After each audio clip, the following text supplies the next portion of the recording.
How we doing, folks? Good morning.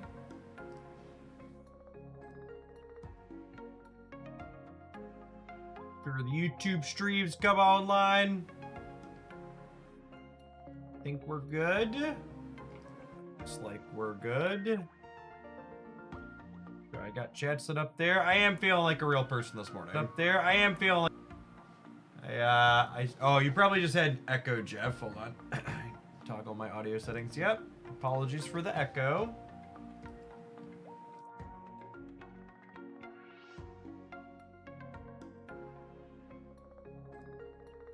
I don't know that we're gonna play Charizard today. I feel like I want to play other things that I've imported from tournaments over the weekend, other new ideas I was doodling on. I think I want to start with some of the Victory Bell deck.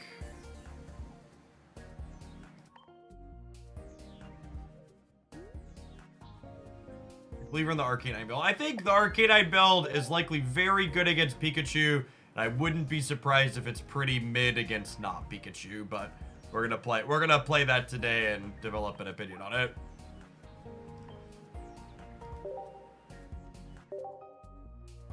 Hizard, thank you for the 21 months. I appreciate that. Welcome back.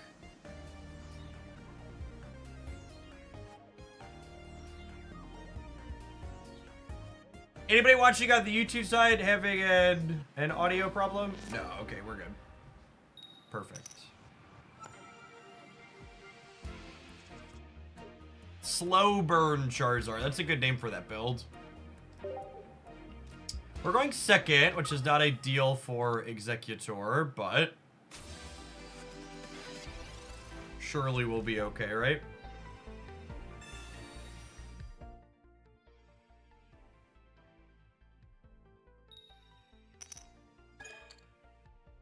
Hey chat, Misty's fine. Just have your opponent flip tails. I know I shouldn't be, but it was really funny to me how many people were... We did our meta roundup on the Hooglandia Pocket channel yesterday, and the number of people who were very bitter that I didn't have Misty decks listed as one of the top decks, despite them having almost no tournament performance, was really funny to me. People just could not draw the connection that the meta purport had nothing to do with me being subjective. It was just me pulling the numbers on things.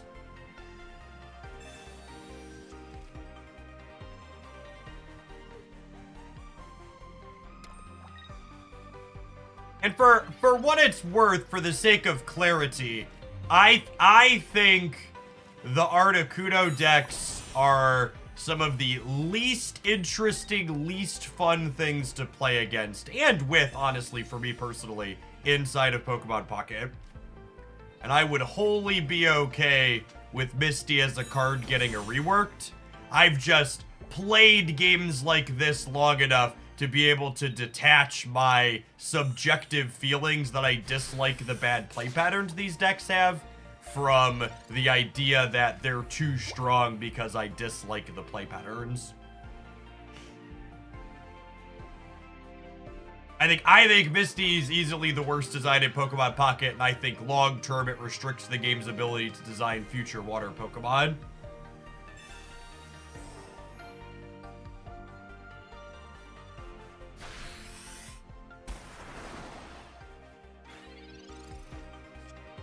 I think the mini set's gonna be all new cards. I would assume new sets will be mostly new cards. I would be shocked if new sets had... I expect if they want to do alt arts for cards that we have, the alt arts will probably be inside of things like, what's the word I'm searching for? The alt arts will probably be inside of things like the promo events, like the Lapras event we're having now. I wouldn't expect reprints in regular sets for a long while. I'm gonna go ahead and Erica here, because these decks usually play 2 Giovanni. So I'd like my Executor to not get knocked out by a Giovanni next turn.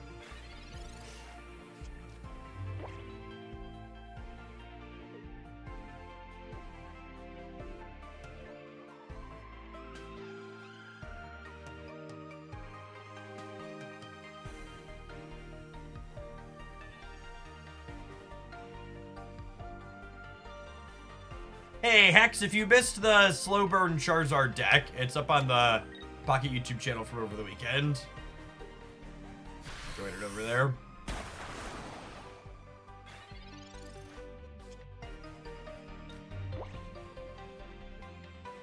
Probably done here at this point, yeah? We clear this, and even if they have the Starmie EX, there's still 2 energies off. I guess there's a world where they hit Starmie and I never find a Victreebel. The Articuno has a good piece of artwork, I agree.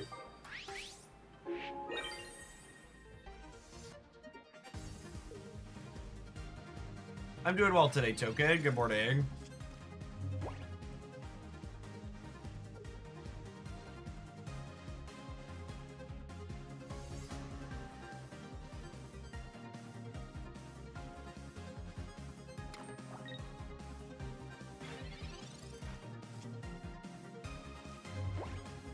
All right, and then Victreebel with an X speed this turn means we're done right away.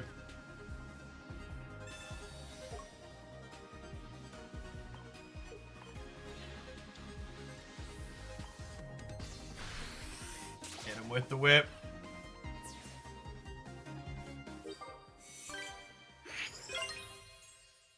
I have 3 of that Arcanine. I have 4 of that Moltres. So yeah, I'd like to trade those in. It feels like the 2-star chase things are definitely the gonna be the hottest trade fodder that people are looking to exchange. Or the hardest to get, so it feels the worst when you have multiple of them. Victreebel's Pokemon ability pulls a basic off the bench to their active spot, but it only works when Victreebel's your active. It's not Sabrina, actually. You choose which basic they put up. So it's very good against the Pikachu deck, because the Pikachu deck is mostly basics. They shuffle them around a lot. So you could grab like Pikachus and Zapdos off the back that they've retreated that have low health.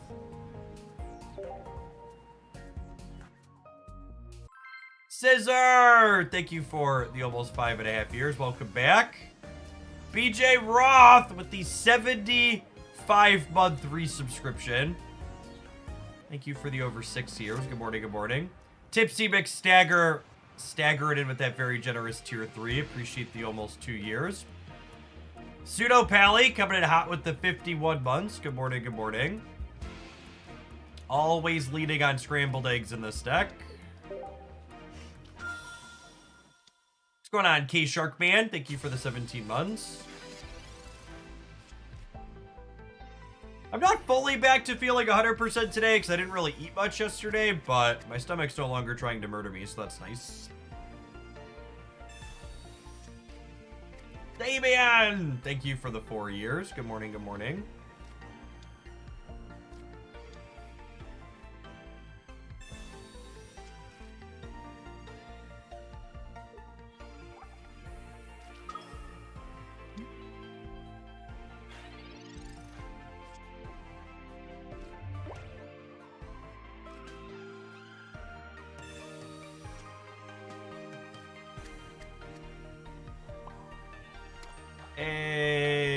Execute Seed Bomb.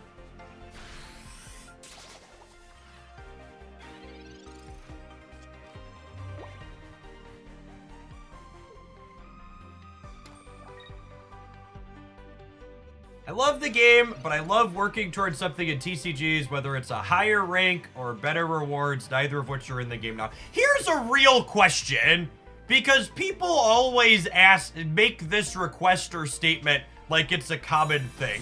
Can someone tell me even a single digital card game where you can endlessly grind rewards and there's not a finite amount of rewards to get?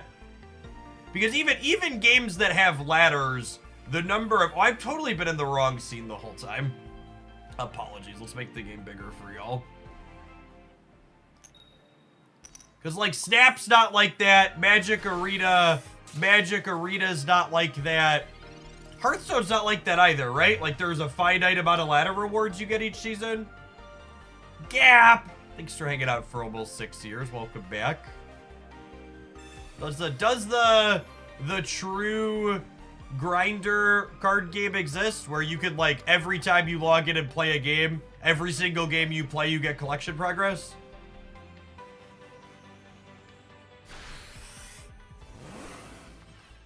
Wish more streamers use Jeff Layout. I'm really surprised how not adopted a cut-up layout has been in this game. It was very, very common in Snap. But this game is just so many people making content where their game is just like a third of the screen. Snap is not like that. Boosters are not account progress.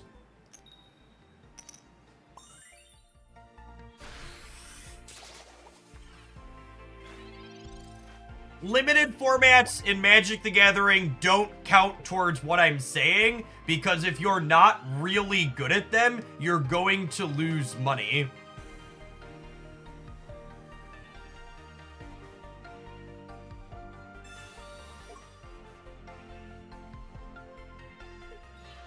This is a rank event match or a regular one? One, it's not ranked, it's the PvP event. And two, why does that distinction matter?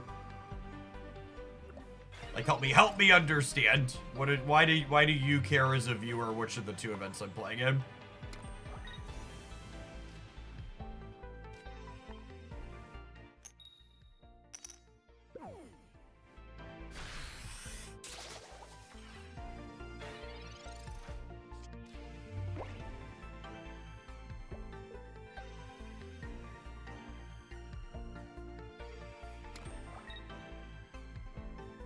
Was it Legends of Runeterra? I mean, you're the one that's asking for it, so shouldn't you have the example, not me?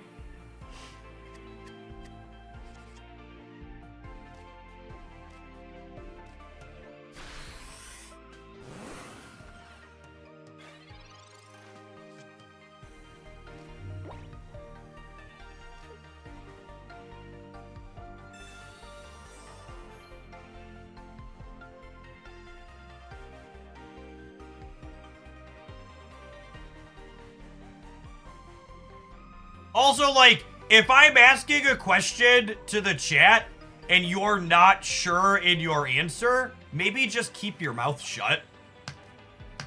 Being quiet is free 99. If I wanted uncertainty, I would just say the names of random games with question marks myself.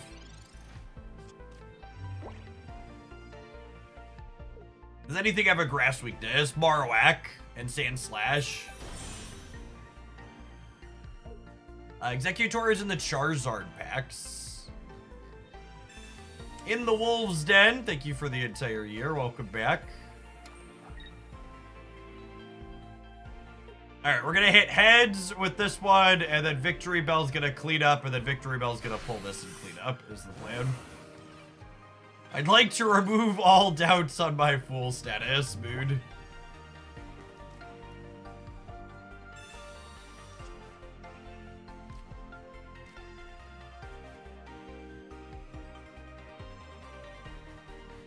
So, to the people trying to make the argument that Snap Season Pass experience is the equivalent to endless rewards, I would respond to you with, what on God's green earth do you think getting 15 experience per game win in Pokemon Pocket is? Because if Marvel Snap Season Pass experience counts in your mind as endless rewards, Pokemon Pocket's account experience 100% counts as endless rewards.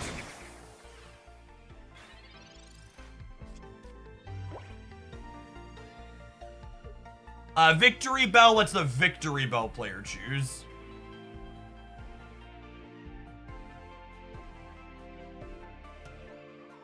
You don't need endless rewards if you have a rank number to go up. Here's my question to you if you think having a rank number go up is important. Do you think having a ranked number that's big by your account means you're good at the game? Like in your mind, do you equate success in a ranked system with I'm good at this? Or do you understand that ranked systems are hamster wheels just designed to keep you running? Because there isn't a single digital card game I've ever played or experienced where the rank ladder is anything other than a hamster wheel. only games like League of Legends and Dota, where you actually get hard stuck in a rank till you get better, actually have rank systems designed to measure skill.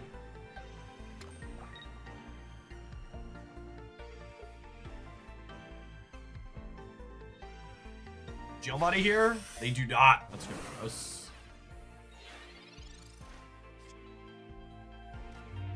Assuredly, I find a Weeping Bell here, yes. Depends on how the rank system's set up. If it's ranked like a chess ELO system set up, I think it's good. No digital card games in existence have their rank system set up like chess ELO. Full stop. Don't exist. Because again, they're not designed to measure skill. They are designed to get you to play more for the sake of making an arbitrary number go up. This game's over, right? We clear this Mewtwo, and then they can't kill our Weeping Bell, and then Victra Bell pulls up this back Mewtwo, and we're good to go. Can Jeff see YouTube chat? Absolutely not, Buzzkilla. They could, sure, but they don't. They don't. You're arguing that they could exist when they don't exist is my point. Whether high rank is a true measure of skill is irrelevant. But that's not what I asked. I asked, do you just want to see a number go up, or do you think your rank is a measure of skill? I'm actually just going to ban you. I don't want to. You're not engaging in good faith. Go watch someone else that's going to tell you you're smart and thin for making your rank number go up instead of providing you with an ounce of reality that it doesn't matter. And my point in pointing out that ranked systems don't measure skill is that if you're okay with accepting the rank system doesn't measure skill, it just measures your ability to play the game a lot, then you should be equally happy with the fact that Pokemon Pocket just tells you how many wins you have. Because it does that. It tells you how many wins you have in the client. And that's all a rank system does, is it tells you who's playing a lot. Because by design, that's how they work. That's how they're structured to work in games like card games. Card games don't use true ELO systems. And you know why they don't use true ELO systems? They don't use true ELO systems because ELO systems like chess encourage you to stop playing the game when you hit a certain ELO. It is optimal under an ELO system to win a bunch and then stop playing. Because if at a certain ELO rating, it's more risk that you'll go down than you will to go up. And that's more true inside of games with variance by design. Maddie! I promised you I saw your 91-month subscription. I'm glad you're playing Pocket, Maddie. To people on the Twitch side, we were laying into YouTube chat. I always feel like rank equals who has the most time to play it, and I don't have a lot of time to play. So, well, that's not even what it feels like, Loring. That's the whole point of this conversation. I forgot to hit things. Sorry, put it.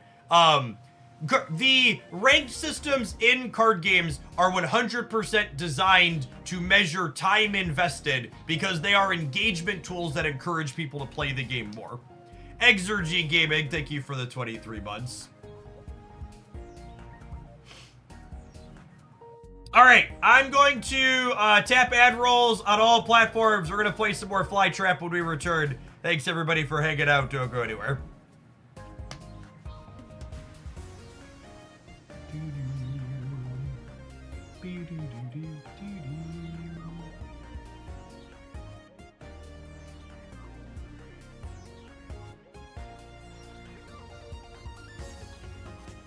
There's a stack on my YouTube. It was in the meta roundup video. Oh yeah, I can put the deck list up during the end, right? So you can call. Woo.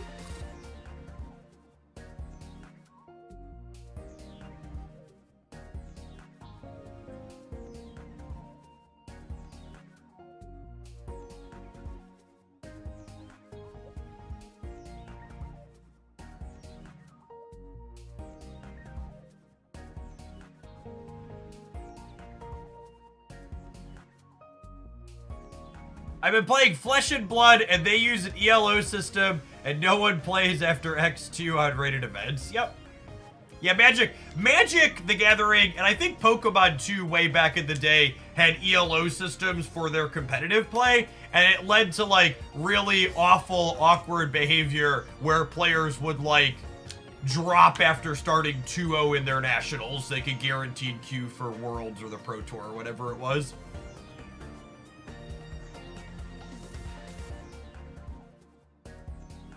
Can you ask why 3 Executors? Because you always want to evolve your egg ASAP. How does skipping ads on YouTube affect me? I have no idea. YouTube is such an obtuse platform that doesn't really have any control over how creators are successful, and I largely don't worry about it. I upload things that attach ads to them, but, like, ultimately my YouTube content is not very successful.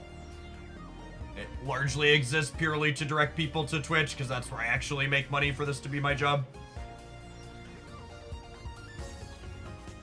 So, like, the people are asking, are there supposed to be ads on YouTube? I clicked the run ads button on YouTube, but I have no idea or control over exactly what it does. Like, on the Twitch side, I control when ads go and how long they run. On YouTube, I just push the button, and that's the only option I have. Maticus, thank you for the 15 months. Welcome back. Good morning.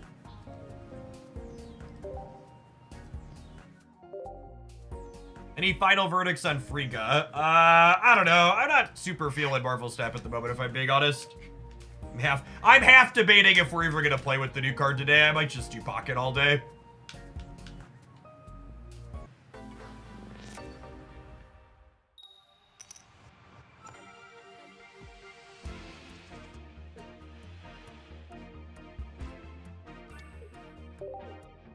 Abiding Dude, thank you for the 19 months. Welcome back.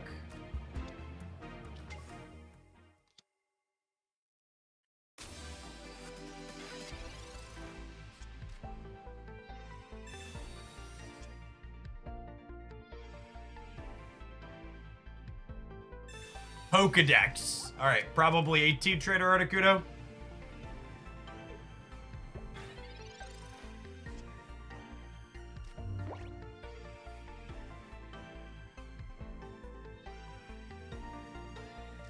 I'm not super excited to research here on 1. Hopefully we find a basic. 2 basics is perfect, actually, because it means I get least punished by a red card. I do really want to get a Bellsprout down on 1 in this deck. We're working towards our stage 2.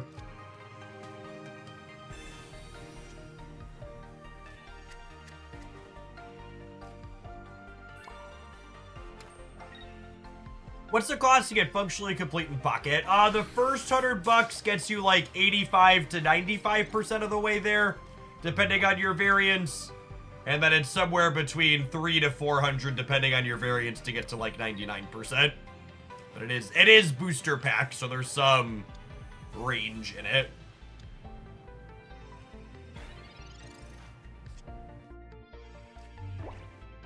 To the person who asked earlier, why are there 3 Executors in our deck? It's because I'm really bad at drawing Executor EX. Let's see if we can find it here. Nope, not even once.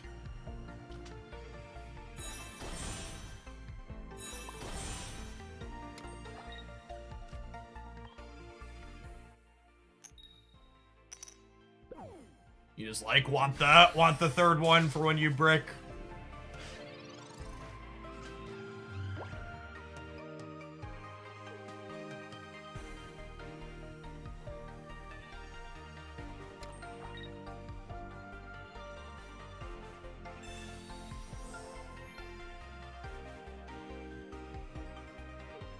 So this will be another one of those spots where we're going to want to Erica this turn, despite being at 90, because I want to play around Giovanni here. I want to make them take 2 turns to kill this Executor.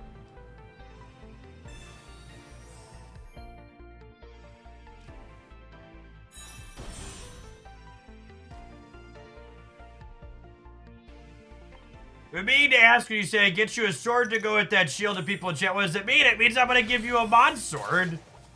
Like I'm going to do for you, Friars. When people hit a year subscribed on Twitch, I make them moderators. You're not obligated to moderate. In fact, as you'll see now that you have a mod sword, I do 99% of the moderating myself. I just assume if people have given me money for a year, they've hung out long enough and they know how things are run that they can help if they want to.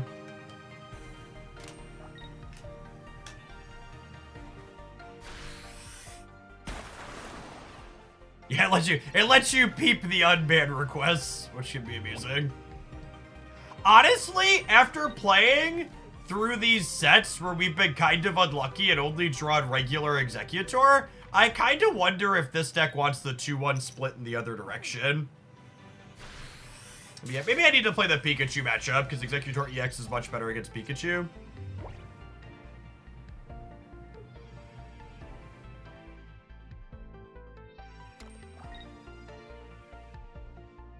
Can the tree yoink a fossil? Yeah, it should be able to.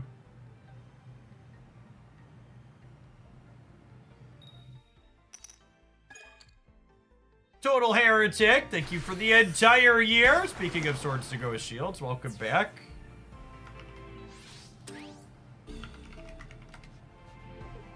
So now they're just dead, yeah? I get to go Victory Bell, snag your old Amber, knock it out. And then next turn, I can Victory Bell, snag this Articuno, knock it out. Nice fossil. Win like a pro with this one easy trick, chat. Put fossils in your deck to die to Victory Bell. The video had 100,000 views on YouTube. What do you mean it was clickbait?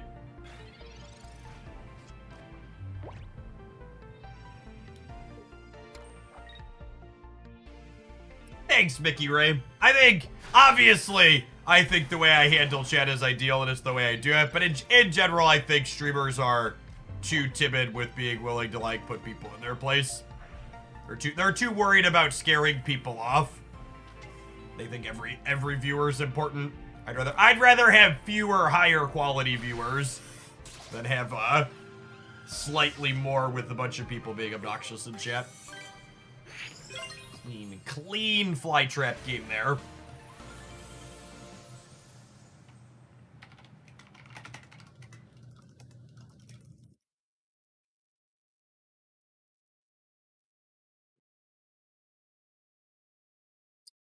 One of the number one things I think especially newer content creators are timid about, is that you're always selecting who is in your audience. When you choose to engage with someone instead of removing them who's having certain types of behavior, other people are going to self-select and be like, oh, someone who's entertaining that type of behavior isn't a channel I want to watch. So rather than actively removing certain types of people, you're passively driving other people off who are just going to close your stream. And I'd much rather actively sculpt than let it happen. Thanks for convincing me to try this game, says Messiah. It's been the most free-to-play, friendly card game I've played so far. I have most of the meta decks already, and I've only been playing since the full launch. Really looking forward to seeing where this game goes. I completely agree. I think, and this is one of the reasons why I think ranked probably isn't coming to Pokemon Pocket if they're smart.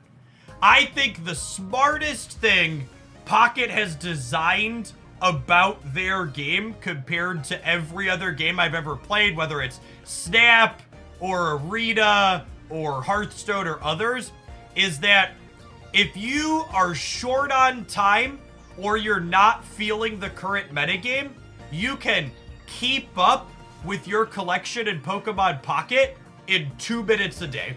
You log in, you do a wonder pick, you log in, you do a wonder pick, you open your packs, you collect your hourglasses, and you're done. And I think that's incredibly smart, because every single game where people talk about burnout, it's always, I didn't enjoy the meta, I didn't feel like logging in to do my chores, and then I stopped logging in and I uninstalled and I was done. And I think the way Pocket is structured fundamentally it's going to be very difficult to impossible for people to get to that point. You can play a bunch when you feel like playing a bunch, but you're also not going to be obligated to when you don't have the time or don't feel like it. All right, execute on the play, especially with Executor EX, is so strong. This is easily the best card for going first in Pokemon Pocket right now, and it's not close.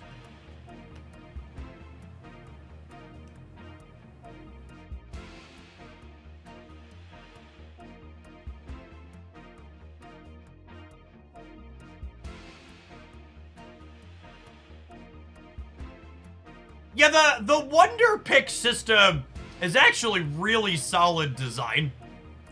I like that Wonder Picks feel like they give you some agency over your collection while also still having that variance dopamine element to them. It's a really, really clean mix in terms of system design.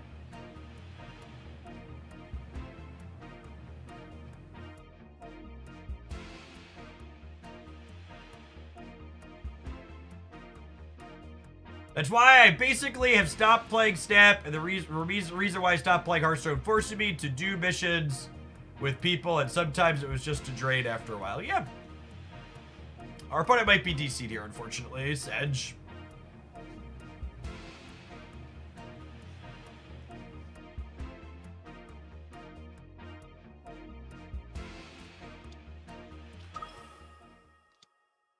Zach, thank you for the brand new Prime support. Those direct bits of support are a big part of why content is able to be my job. Thanks for keeping me around.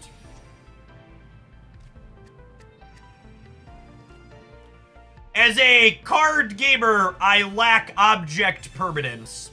And I've now queued into the Articuno deck 3 times in a row. Ergo, I can only conclude that this event is 100% Articuno and no other decks exist in this game.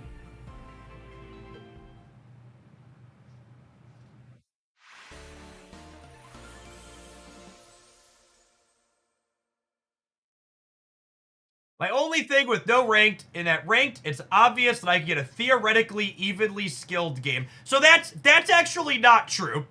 And that's actually a correction I've had to talk about a lot.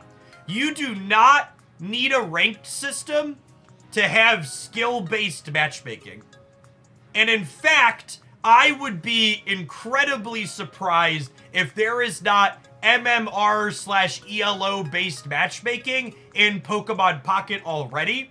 It's just the thing you have to remember is Pocket's a brand new game, and it often takes hundreds of games to get you to your appropriate internal MMR/ELO in these games.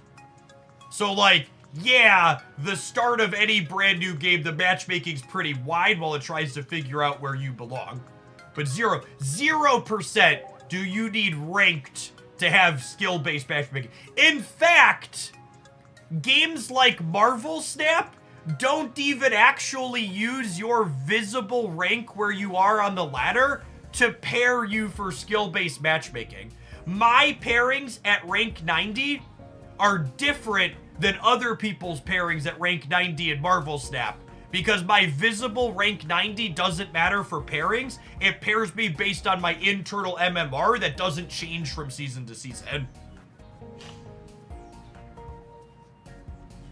Do subs get to add Jeff in Pocket? No, I currently have 2,327 subscribers on Twitch.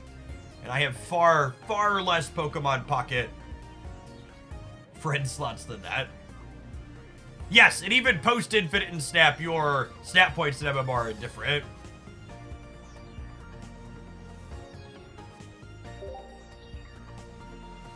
Unfortunately, I think Beedrill is largely just bad Executor, is what it comes down to. At least until we have a way to more assistantly assemble a Stage 2 Pokemon.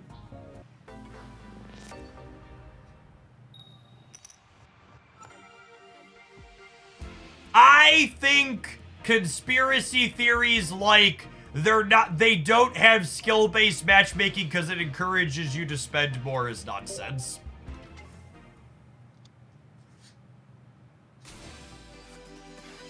Absolute bunk. You hear it in every game, and it's nonsense in every game. This is my 4th Articuno EX opponent in a row. Clearly, the matchmaking is as rigged as the Earth is flat. Wake up, sheeple.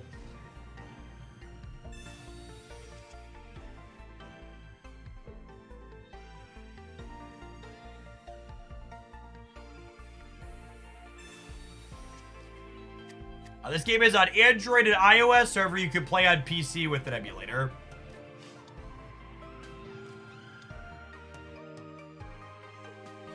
Oh, it's not the mono Articuno deck, at least.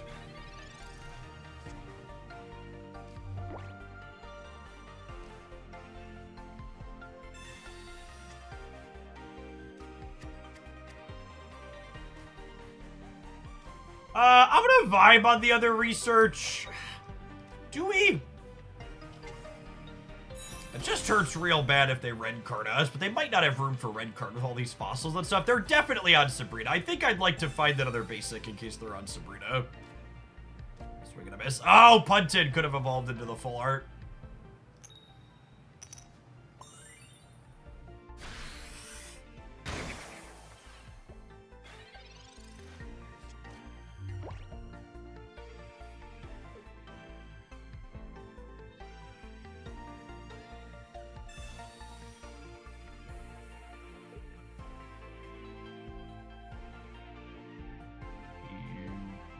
I've been hand scoped.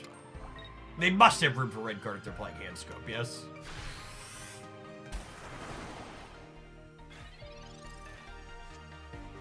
We're on the 2-1 Executor split in favor of the EX.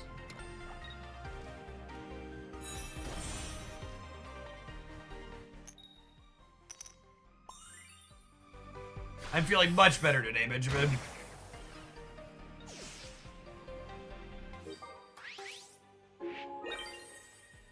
This card hits doubles heads, or just so done.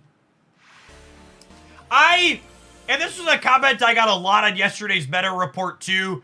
People thinking they need to rebalance going first versus going second just because a lot of the good decks right now happen to like going first. I would much rather see more Executor EXs rather than having some type of rules redesign. I think having more cards that are just genuinely good when you start would be a much better kind of core design level change than something really ham-fisted like changing the rules.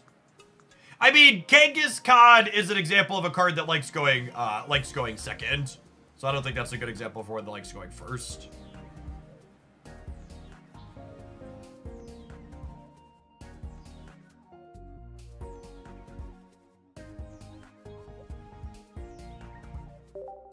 I actually think if you're talking about other card games, you think there's skill-based reasons for climbing, you've been successfully manipulated and don't understand rank systems. Again, rank systems in card games don't measure skill. They measure how long you play the game.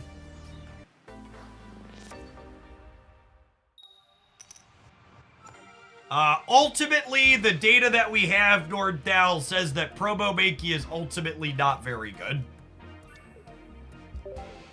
I think myself included, all the content creators that were speculating it would put Pikachu in its place were very wrong based on the numbers that we have. If you want to measure your skill in a card game, play in a tournament is exactly correct.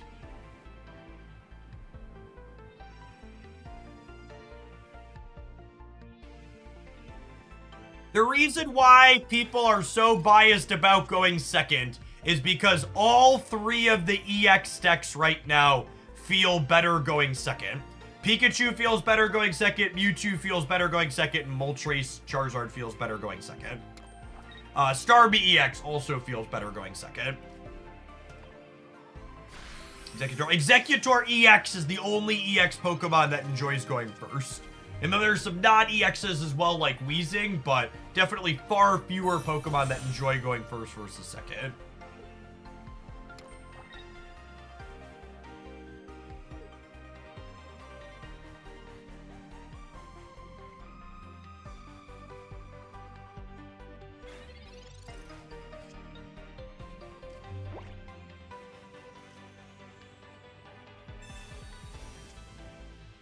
You know, I wonder if I was supposed to Sabrina up the Electrode here.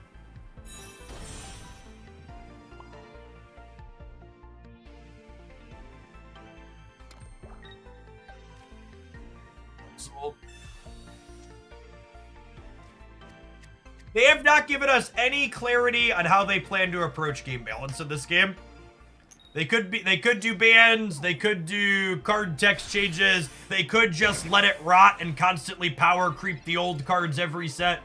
A good way to make Pikachu EX not be relevant is just print busted cards in the second set, and then you balance those by printing busted cards in the third.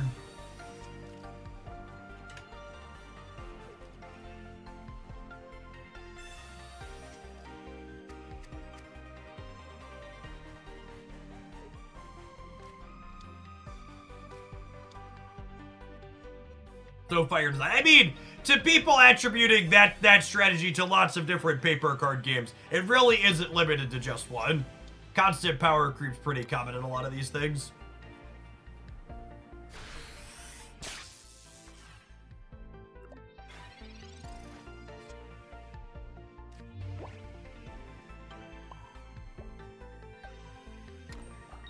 I'm gonna burn the Erica this turn just to keep healthy in case we draw like a research next turn.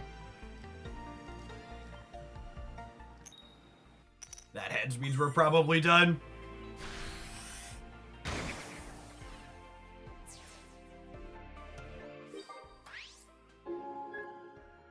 I will say, as someone who has passively followed paper Pokemon for a long time, it definitely doesn't seem like paper Pokemon tends to balance their game particularly great. And someone who's more plugged in can correct me if I'm wrong, but it's like relatively common in paper Pokemon for there to be like a 2 to 3 deck format at most, right? Is that correct, or is that not true to state? Anybody give me a quick fact check if you follow paper Pokemon super closely?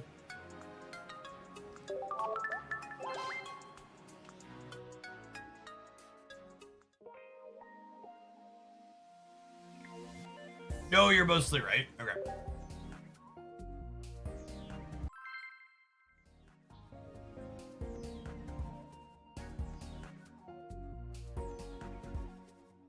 Yes, Victory Bell lets you choose which basics get put up. Is a potent effect. It's very good against Pikachu.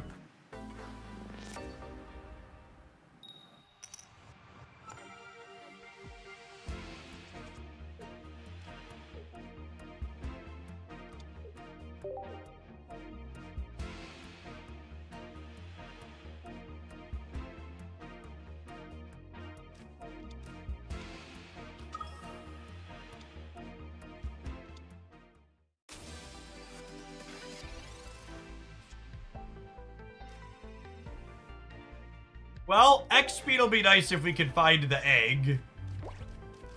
However, our lack of egg and Weepin' Bell is both very sad here.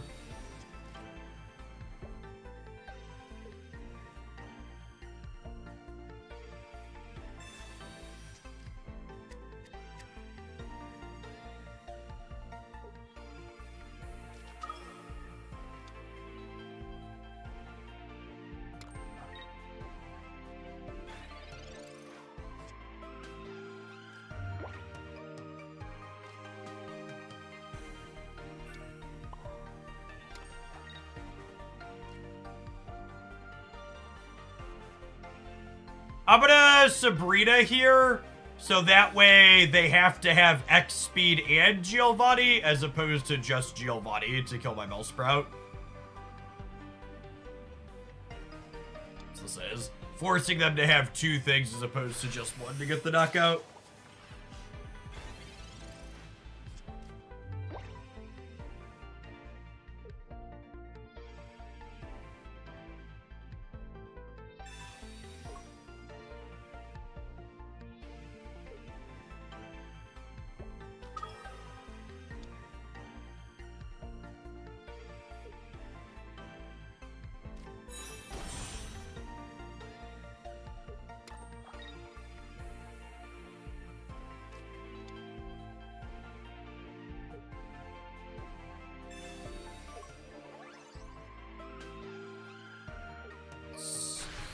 Alright, odds their last card will be the Gardevoir that they need to clear us out perfectly.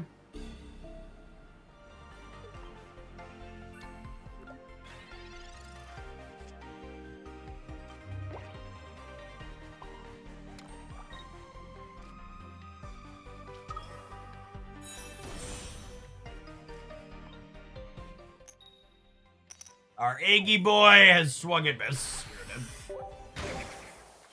We need eggs to hit after they hit on all their other things. Alright, gamers, it's about that time. We'll see you in 120 seconds. Thanks for hanging out. Don't go anywhere. I'll throw this deck list up on screen. We're going to play something else when we get back. We'll probably revisit this later today. But I didn't really get many reasonable games in there because of all the Articuno cheese. Just kind of feels like a waste of time. Alright, catch you after the end roll.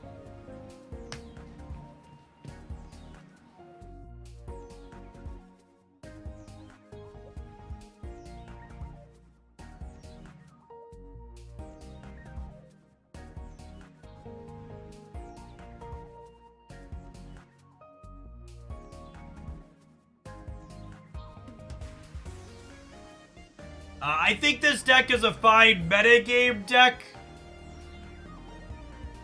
I would estimate it probably has strong matchups into Pikachu and probably fine into Mewtwo, and it's probably terrible into things like Charizard and Venusaur and Blastoise.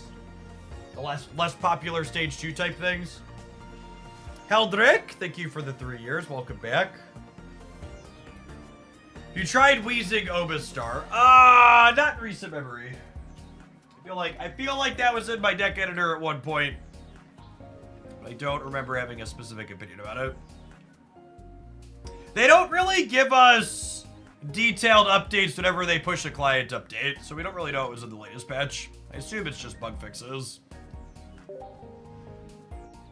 We're gonna Arcanine some people. Like we're gonna Arcanine. I'm gonna try some of that.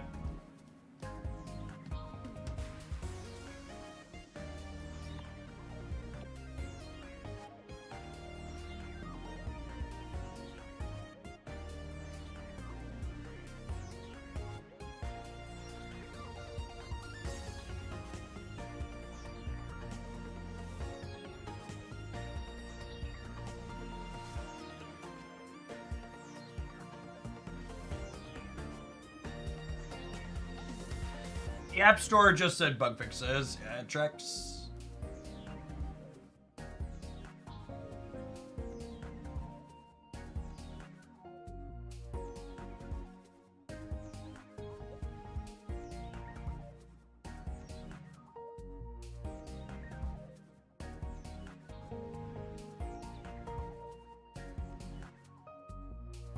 YouTube streams, but a lot of stuttering. That's weird. Must be something between you and YouTube. Both my YouTube say they're in, quote, excellent health for our connection.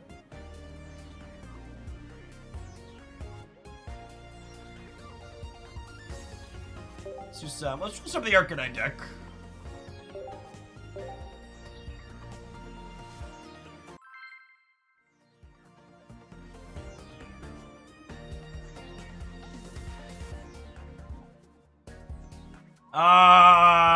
I will definitely not be switching to Snap when the patch goes live.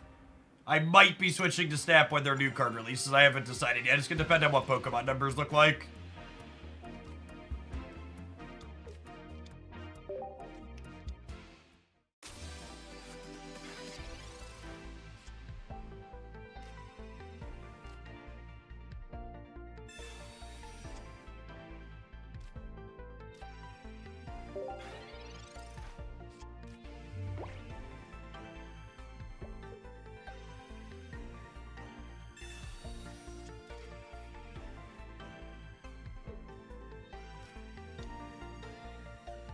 Drowsy gaming.